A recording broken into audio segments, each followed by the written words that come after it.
اتنی بات ہے کہ علامہ مناوی رحمت اللہ علیہ نے فرمایا کل منہجن مرغوبن، بہیج کا لفظ قرآن مجید میں بھی استعمال ہوا ہے، اس کو کہتے ہیں سرسبز رونق والا، تو با رونق اور مرغوب چہرہ اس کو حسین کہا جاتا ہے۔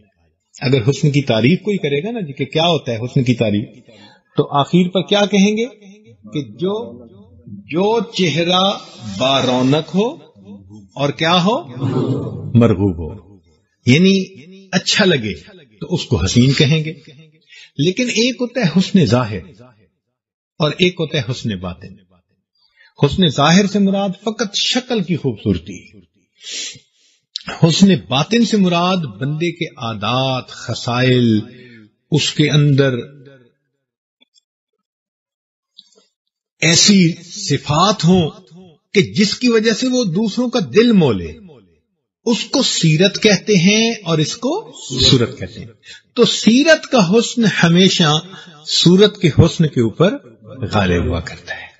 مگر عجیب بات یہ ہے کہ آج کل کے نوجوان بھی فقط حسن ظاہر کے پیچھے بھاگتے پھرتے ہیں۔ یہ ذہن میں رکھ لیں کہ اللہ تعالیٰ کے ہاں حسن ظاہر کی کوئی ویلیو نہیں ہے۔ آپ ذرا غور کریں، میں آپ کو قرآن مجید سے اس کی دلیل دیتا ہوں۔ حضرت یوسف علیہ الصلوۃ والسلام کو اللہ رب العزت نے کس قدر حسن عطا کیا تھا،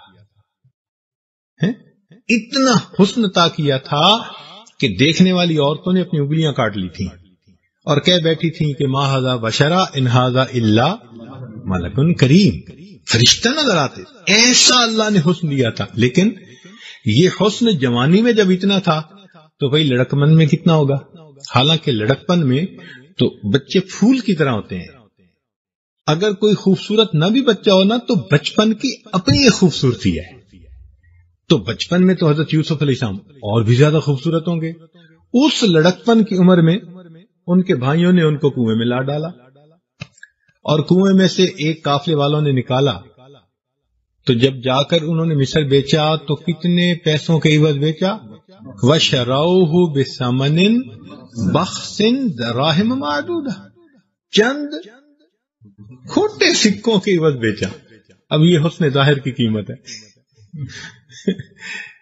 حسن ظاہر کی قیمت یہ ہے، چند کھوٹے سکوں کی عوض بک رہے ہیں۔ اور وہی یوسف علیہ السلام جب اللہ تعالیٰ نے ان کو فلما بلغا شدہ آتیناہ حکما وعلما، جب ان کو اللہ نے یہ نعمت عطا فرما دی، پھر ان کی قیمت کیا لگی کہ پورے خزانے جو تھے وہ ان کے ہاتھ میں تھا۔ اجعلنی علی خزائن الارض۔ تو معلوم ہوا کہ اصل حسن کیا ہوتا ہے؟ علم کا، عمل کا، اچھے عادات اخلاق کا، یہ حسن اصل حسن ہے۔ باقی یہ کہ جو ظاہر کا حسن ہے وہ انگلش میں کہتے ہیں اٹس سکن ڈیپ، کہ انسان کی جلد جتنی موٹی ہوتی ہے نا اس کی گہرائی اتنی ہوتی ہے۔ حسن ظاہر کی گہرائی کتنی؟ جتنی جلد ہے۔ اگر جلد اتار دی جائے تو اس سے نیچے تو سب ایک جیسے، تو جتنی موٹی جلد اتنی گہرائی حسن کی۔ اور کسی نے بڑی اچھی بات کہی کہ حسن ظاہر میں فرق تو روشنی کا ہوتا ہے، روشنی بند کر دو سب ایک جیسے۔ تو حسن ظاہر کے پیچھے انسان بھاگتا پھرے اور سیرت کو بھول جائے تو یہ تو کوئی اچھی بات نہ ہوگی۔ اس لیے ہمارے بزرگوں نے کہا حسن ظاہر کی سجاوٹ پہ نہ جا، یہ منقش سانپ ہے ڈس جائے گا۔ اللہ اکبر۔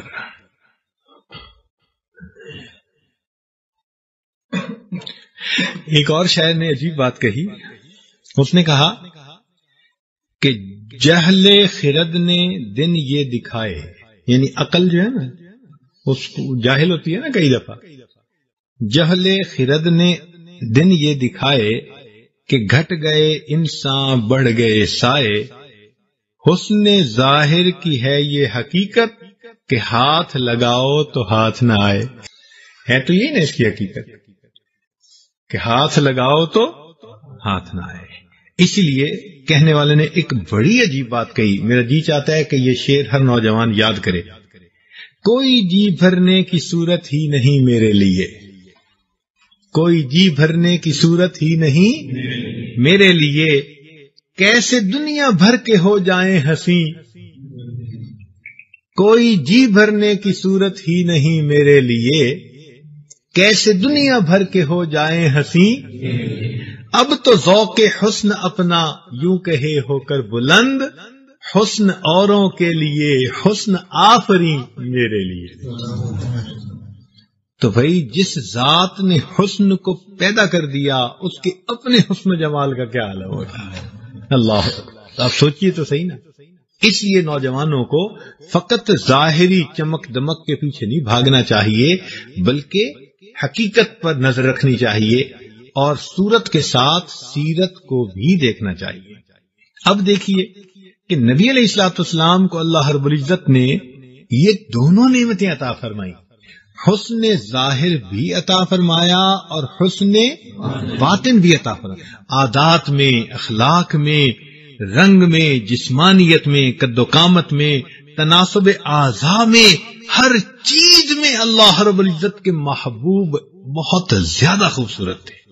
اس لیے ابو علی سینا، یہ ایک مفکر گزرا ہے، فلاسفر، وہ کہتا تھا کہ نبی علیہ الصلوۃ والسلام اعدل البشری، کہ نبی علیہ الصلوۃ والسلام بہت ہی زیادہ متناسب جسم والے بشر پوری دنیا میں گزرے، یعنی ایک ایسی شخصیت تھے کہ پوری کائنات میں ان جیسے موزوں جسم والی شخصیت اور کوئی نہیں گزری۔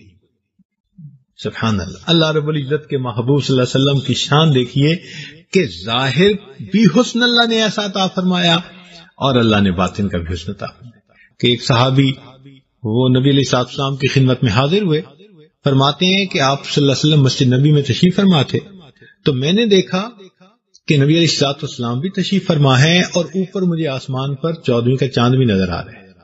وہ کہتے ہیں میں کھڑا ہو گیا، کبھی میں آسمان کے چاند کو دیکھتا اور کبھی میں مدینہ کے چاند کو دیکھتا، کچھ دیر میں دونوں طرف دیکھتا رہا اور بالآخر میرے دل نے یہ فیصلہ کیا کہ آسمان کے چاند تو بڑا حسین ہے اور تیرا حسن ضرب المثل کے طور پہ بیان کیا جاتا ہے، لیکن میرے مدینہ کے چاند کے سامنے تیرے حسن کی کوئی حقیقت نہیں، چاند سے تشبیہ دینا یہ کہاں انصاف ہے، چاند کے منہ پہ چھائیاں میرے مدنی کا چہرہ صاف ہے۔